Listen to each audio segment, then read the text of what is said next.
Osman na Barahatun wanategiwa mtego mzito na Sofia, lakini kwa sababu ya hasira za Barahatun zinamfanya Sofia anagonga hodi mlango wa kuzimu. Nini hasa ambacho kimeweza kumkuta Sofia? Niko hapa kwa ajili ya kukupa hii update hapo uweze kuona jinsi ambavyo mambo yalivyokuwa, lakini mimi zaidi naomba nikukumbushe usisahau kuonyesha upendo kwa kubonyeza neno subscribe hapo chini ya hii video ili uwe wa kwanza kupata video zijazo.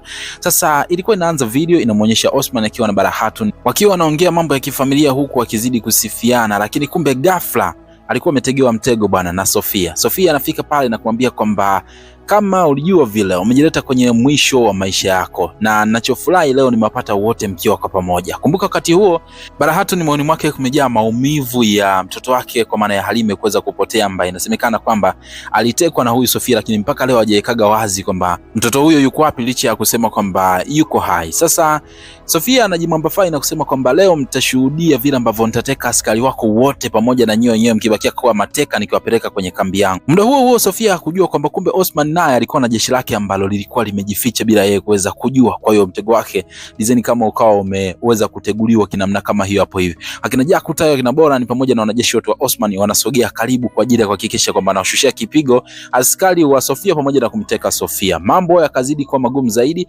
Sofia anaamuru kikosi chake kiweze kuingia vitani na kuweza kupambana na Osman, ndipo ambapo mapigano yakaendelea kama ambavyo unajionea hapo. Ngoma ilikuwa nzito sana, haikuwa rahisi pia kwa Osman mwenyewe kwa sababu pia aliweza kupoteza askari wake wengi sana kwenye hili pambano ambalo tunafahamu mara zote Osman huaga yuko na askari wachache sana. Sasa baada ya mapigano kuendelea kwa muda mrefu, wakati huo Barahatun target yake kubwa ilikuwa ni kuweza kwenda kumkabili huyu Sofia ambaye alikuwa na hamnaye kinoma noma. Anafanikiwa kuingia kwenye battle naye, piga nikupige, Sofia anazidiwa na Barahatun anafanikiwa kumwangusha Sofia chini. Sasa ilikuwa ni wakati ambao Barahatun hasira zimempanda sana, anaona ndio wakati sahihi kwa upande wake kuweza kulipiza kisasi, yakabidi aendelee kumnyonga Sofia, kumnyongelea chini pale pale.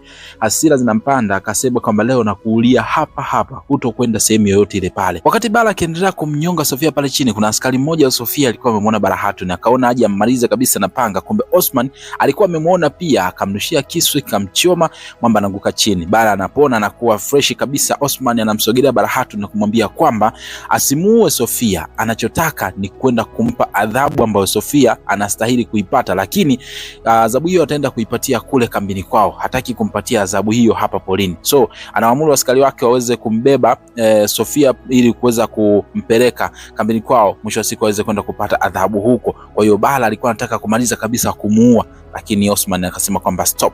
Sasa nini ambacho kinaenda kutokea kwa mbele najua unasubiri kwa hamu sana, nitakuletea hapa hii update uweze kufahamu, lakini utafanikiwa kuiona hii video kama ukibonyeza neno subscribe hapo chini ya hii video, maana yake nikileta video zinazofuata utakuwa kwanza kabisa kuweza kuziona kama ukiwa umesubscribe. Fanya hivyo, alafu like video, kwenye sehemu ya comment tuachie maoni yako, usisahau kushare. Mpaka next video, bye bye.